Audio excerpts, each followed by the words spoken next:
서울중앙지법이 일제강제징용 피해자 85명이 일본 기업 16곳을 상대로 낸 손해배상 소송을 각하했습니다.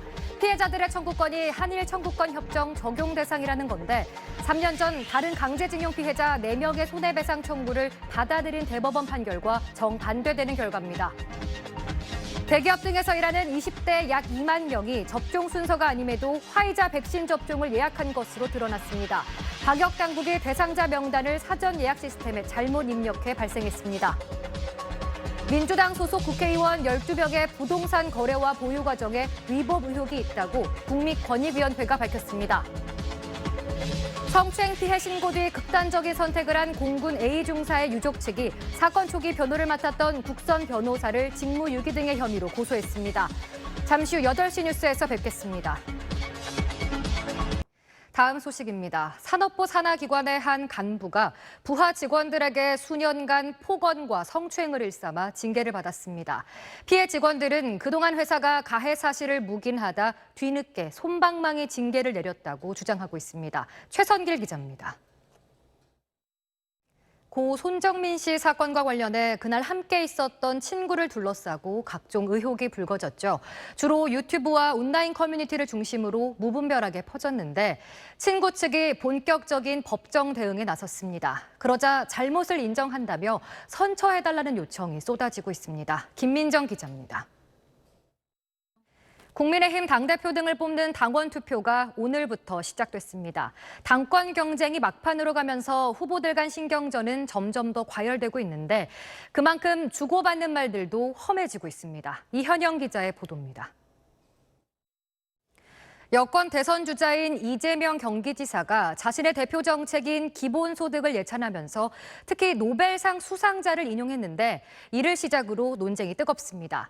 야권은 물론 여권 내에서도 기본소득에 대한 비판이 나오는데 이 지사에 대한 견제 성격도 있어 보입니다. 한세연 기자가 전해드립니다. 우리 아이도 영어 유치원 보내야 하나, 학부모라면 한 번쯤 이런 고민 해보셨을 텐데요. 1살이라도 어릴 때 좋은 영어 유치원에 입학시키려고 기출문제를 돈으로 사거나 과외까지 시킨다는데 부모들의 욕심에 아직 한글도 서툰 서너 살 아이들이 극한 경쟁에 놓여 있습니다. 그 실태를 하정현 기자가 취재했습니다. 서울의 한 초등학교에 차량 한 대가 무단으로 침입했습니다. 신고를 받고 출동한 경찰이 운전자를 붙잡았는데 차량 안에서 마약으로 의심되는 물건이 나왔습니다. 박찬범 기자입니다. 네이버는 취업 준비생들 사이에서 가장 가고 싶은 회사 중 하나죠. 최근 이 회사에 다니는 직원이 극단적인 선택을 했습니다. 밥도 제대로 못 먹을 만큼 과도한 업무와 지나친 직장 상사의 모욕에 지속적으로 시달려왔는데 여러 번 문제가 제기됐는데도 방치됐던 걸로 드러났습니다. 김기태 기자입니다. 돈 벌게 해준다며 10대 여학생들을 유인해 조직적으로 성매매를 강요하고 이득을 착취한 일당이 취재 결과 드러났습니다. 수십 명의 피해자들 중에는 어린 중학생도 있었는데요. 이들은 꼬리가 잡히지 않기 위해 대포폰과 채팅앱을 이용하고 사전 답사까지 하는 치밀함을 보였습니다. 주연방송 조기현 기자의 단독 보도입니다. 파키스탄 남부에서 서로 반대 방향으로 달리던 급행열차 2대가 충돌했습니다. 이 사고로 최소 35명이 숨졌는데요. 아직도 열차 안엔 승객들이 갇혀 있는 상황입니다. 김정기 기자입니다. 전남 화순의 한 복지시설에서 지내던 10대 지적장애인이 몸 곳곳에 멍이 든 채 숨졌다는 소식 어제 전해드렸는데요.